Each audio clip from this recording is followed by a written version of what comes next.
streaming live online and on the ABC Listen app. This is ABC Radio Brisbane with Steve Austin.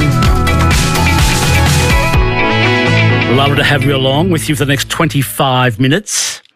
On digital radio, the ABC Listen app on your smartphone, Channel 25 on the television and the AM band. In just a moment, my guest is a member of Finland's Greens Party. She's the international coordinator for WePlanet, Tea Törmänen. She's in Brisbane to relaunch WePlanet Australia. And one of the reasons why I wanted to speak with her is notably the Finnish Greens have voted to support nuclear power for Finland. I'd like to know why. We'll find out shortly. Well, my next guest is Tea Törmänen. She's the international coordinator of WePlanet. She holds a science degree and she's active in the Greens Party of Finland, especially in the subsection of the Greens they call Finnish Greens for Science and Technology. And she's in Brisbane to relaunch WePlanet Australia. And if I understand it correctly, she says the Australian approach of cutting emissions solely by relying on renewables is not realistic. It hasn't worked anywhere unless you consider countries that have huge reserves of hydropower. Tea Törmänen, thanks for coming in. Thank you so much for having me. You better give me a schooling on your name. Am I getting your name even close? It's pretty close. It's Tea Törmänen. Tea Törmänen. Yeah. Okay. I'll keep trying. Thank you very much. Finland's Greens political party voted overwhelmingly to adopt a fully pro-nuclear stance last year. This is a surprise to me. Why? It's surprising. It's probably the first Green Party in the world to do that. But it wasn't a surprise for us, the activists who have been working within the party and had been following the situation for a long time. So it's a gradual process that took approximately 8 years. Why nuclear? You have, I understand it, thermo power sources, possibly other renewable sources. Europe is the, if you like, that has been for many years leading the world in renewable or push for renewables. Why nuclear for Finland? Yeah, well, we have good wind power possibilities in Finland. Solar, yes, but we have several months during winter when the sun doesn't shine almost at all. So that's a difficult thing for us. Also, we have a lot of steel industry and other industries that require reliable energy. And we also have a district heating system so that we don't have individual heating, gas heating systems in a house. We have a district heating system. And right now for that, we don't really have any low carbon options. So we're using a lot of biomass, which is not sustainable either. Okay. And nuclear has the lowest environmental footprint of all the energy production methods. So that's why the Greens in Finland, especially, we had the huge climate focus and we realized how urgent this is. We decided to support nuclear power in Finland. Okay, so district heating is new to me. So you don't have individual heating systems in houses? Yeah. So we have a district heating network in all of the biggest cities. Okay. And it would be very easy to clean the system from emissions if we had advanced nuclear, so smaller nuclear plants situated in cities, and they would only produce heat. So it's a simpler reactor to build than the ones that produce electricity and heat or just electricity. So Finland's reasons for, at least for the issues that it faces, are largely geographical, where it sits in the Northern Hemisphere, no sunlight for 4 months of the year, things like that is a big factor in your decision. Yeah, and we have some hydro, but then we don't have as much hydro as Norway, and we would like to actually tear down some of the smaller hydro plants because they are very detrimental to our river ecosystems, and we have a lot of endangered fish species because of that. So if we have nuclear, then we have more options to kind of select what we want to do and do the best thing for the environment. Tea Törmänen is from WePlanet. She's the international coordinator. The Greens party in Finland now states that nuclear is a sustainable energy and asks that or demands the reform of current energy legislation to streamline the approvals process for small modular reactors in Finland. I know Finland's government has just changed, but is that happening? Well, it's already ongoing. We would like it to happen faster because we need these small reactors for district heating. We were importing a lot of biomass from Russia as well, and we're not doing that anymore. For obvious reasons. Yes. So we definitely want to, and we had a big geothermal project. So we're drilling this very deep hole, but that project failed. So a lot of the environmental NGOs were kind of looking into that as the big solution, but it's not going to happen. So we need more solutions, and that's why we want those small modular reactors in Finland. Australia has a lot of aluminium smelters, aluminium factories. You also have sort of steel factories as well, and you need low-cost, reliable energy sources for basically the industry of Finland. Yeah, so the government ordered all the industries to do a roadmap to how they can reach net zero. And we calculated in the local organization in Finland that would require 10 more big nuclear plants to get that much electricity if we look at electrifying the transportation and all these industries in Finland. So 10 big nuclear plants is quite a lot, and we don't think that we're just going to be able to do that with only wind power and solar power. So that's why we want new nuclear as well. WePlanet thinks that Australia needs to consider, if not go nuclear as well. Why? Because if you ban one option, then that's a fighting climate change, one hand tied behind your back. Okay. So I would at least lift the ban and see what happens, see there, if there's a need for nuclear, because it's always risky, in my opinion, to rely on this 100% renewable option. I mean, if that works out, then that's great. But if it doesn't, at least you have this other option that you can use to supplement the energy grid. If it looks like it will not work out, there might be like surprising obstacles in building this 100% system, which we haven't seen anywhere else in the world, unless you have like geothermal like Iceland or a lot of hydro reserves like in Norway. So we don't know whether we will succeed, and having one more option on the table just makes it less risky. France has, I think, nearly 40 nuclear reactors or something, quite a large number. Yeah. Germany shut theirs down or is closing or was closing theirs down. Yeah, the last ones are going offline the 15th of this month. They are still going offline? Yeah. We're protesting, but right, okay. it looks dire. And any other European countries have nuclear other than France or are considering nuclear? Loads of them. So the UK has announced that they're going to build new nuclear. Sweden has turned around. Just recently they were saying that they're going to shut down all of their nuclear plants, but the new government has said that they're going to build new ones. Similar situation to Finland. They have a lot of industry, steel industry. They're going to need that. Poland, which is really heavily relying on coal at the moment, is looking into nuclear as well. So it's happening all over the place. And also in the United States, the Democrats have changed their mind about nuclear. So I think it's happening all over the world. This is ABC Radio Brisbane. It's 6:15. Tea Törmänen is in Brisbane to relaunch WePlanet Australia. So what's the brief of WePlanet in Australia? What's the task of the organisation? The task is to shrink the environmental footprint of humans. So you have a lot of agriculture here that's taking a lot of space, for example, and we want to reduce that footprint because the biodiversity crisis is just as severe as the climate crisis. And we want to use modern technologies like gene editing, precision fermentation to reduce the footprint of agriculture. And also when it comes to energy, WePlanet Australia wants to consider all low carbon alternatives, like nuclear. So we're not excluding any options. Are you meeting with any Greens party members here in Australia? Yeah, I have been meeting, but also members of other parties, because I think science and climate issues and energy issues shouldn't be a partisan issue.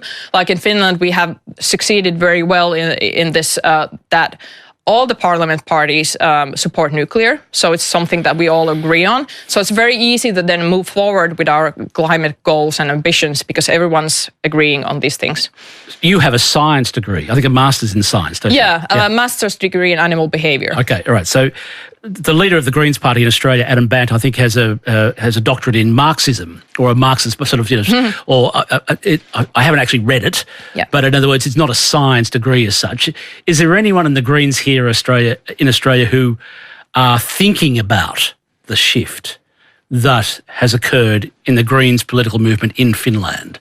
Can you say? I'm not aware, but like of the leading politicians, but I think just talking to the local replaneters here, they think that the young Greens are more open to the idea, and that there's a generational change. Okay. Yeah, and it was how it happened in Finland as well. So it was first the young Greens and the science Greens that supported nuclear, and then it was like a snowball effect from there. Because that sounds like me. So in the 80s here, I voted, for political parties like People for Nuclear Disarmament. I voted anyone who was against nuclear. I voted for them because I was worried about nuclear accidents, 3 Mile Island, things like that. I was worried about what to do with the waste. I was worried about what, the pollution of the groundwater. Why should I change? I'm still worried about those things. There's still waste pellets come out of nuclear power plants. I'm still worried about the amount of water needed for nuclear power plants. And in the Northern Hemisphere, just up from me, is a place called Fukushima in Japan, where they had a major incident because of an earthquake and a tidal wave that came through, and they're still working out what to do with the water from that nuclear plant. So why should Australians consider nuclear when there are a range of difficult problems to deal with? Yes, you solve the carbon, there's no carbon emissions from nuclear, but you have other problems. Yeah, but those problems are very small when you compare it to other energy production methods. So let's talk about the waste first. We just launched WePlanet Australia and in other countries as well, water waste campaign, because we want to tell the world that we actually love nuclear waste. It's very well taken care of. It's very safely stored. No one has died in the history of mankind from nuclear waste from nuclear power plants. So it's like flying. We make dangerous things safe because we know what we're doing. And we can use this waste to repower other nuclear plants in the future. So if we build fast breeder reactors, which can reuse this waste, we can actually power, like, for example, if you would import a nuclear waste from Taiwan, you could power the whole Australia for over 100 years, possibly, just using this waste without no new mining activities. Nuclear requires the least amount of mining of all the energy production methods. And I mean, there are incidents that we recall, but if you look at the statistics and the overall picture, then nuclear is one of the safest forms of energy production. So like Fukushima, the biggest damage came from evacuation and the wave, and no people died from the radiation.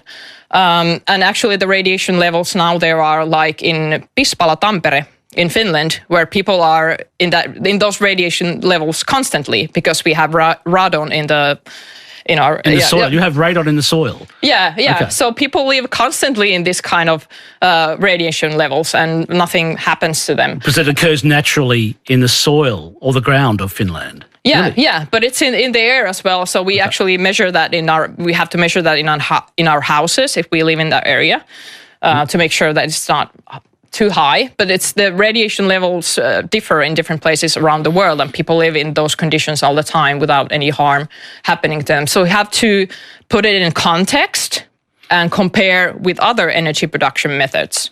Because if you're not using nuclear, then you're using something else, and you have to compare the risks to that. So Finland's Greens have said it's now official policy to consider nuclear as a means of lowering carbon emissions, specifically to slow climate change. Yeah. So the Greens in Finland, they always had the climate as the most important thing. So even when they were opposing nuclear, they stated that they don't want any nuclear plants to be shut down if it causes a spike in CO2 emissions. So that was always the priority. So then when they realized that we cannot meet the net zero targets in Finland without nuclear, then they came around and we came around and said that, we're going to need this. Okay. WePlanet apparently has developed what's called an eco-modernist manifesto. I've never heard of this. I know what a manifesto is. What's an eco-modernist manifesto? Can you, at least according to press clippings that I read about it, can you explain sort of the manifesto? Yeah, so that happened in 2015, and some of our first organizations were kind of started from that, like the Eco-Modernist Society of Finland. So it's just a manifesto about how eco-modernists think about the world. It's like pro-technology and so on. But we've actually moved on from that. So this is WePlanet is a like 2.0 version of it, and we call ourselves eco-humanists because we have done some tweaks here and there. So we don't. It's part of our history, but it's not like our founding document for WePlanet. Okay, so the government of Finland has just changed. What's their position on nuclear power, or do you know? Very positive, I assume. I mean, they haven't formed a new government yet. So the coalition party, which is historically the most pro-nuclear party in Finland, has won the elections. So their job is now to form the government. So it hasn't happened. We don't know which parties are going to be in the government. But I am assuming it's going to be a pro-nuclear government because all the parliament parties are pro-nuclear. So we don't really have You don't have an opposition to it like we do here in Australia. No. So there's a very strong anti-nuclear position in Australia. The government said no. I haven't spoken with the Greens recently about nuclear energy, but they're at this stage they can see there's benefits, but they haven't changed policy. Yeah. So in Finland, it's from left to right. So the lefts agree that we need more nuclear. The Greens, the Social Democrats, the Centre Party. So all of the parties are in agreement that we need nuclear. So this is a really good situation in Finland. So has anyone modelled how long it would take to establish one of these small modular nuclear reactors and get it online, delivering power to the people of Finland? Has anyone modelled a timeline? Yeah, so we have a governmental research institute in Finland, VTT, they want to build the first small nuclear reactor in Finland, which is just producing heat, and they're looking into 2030s, like early 2030s.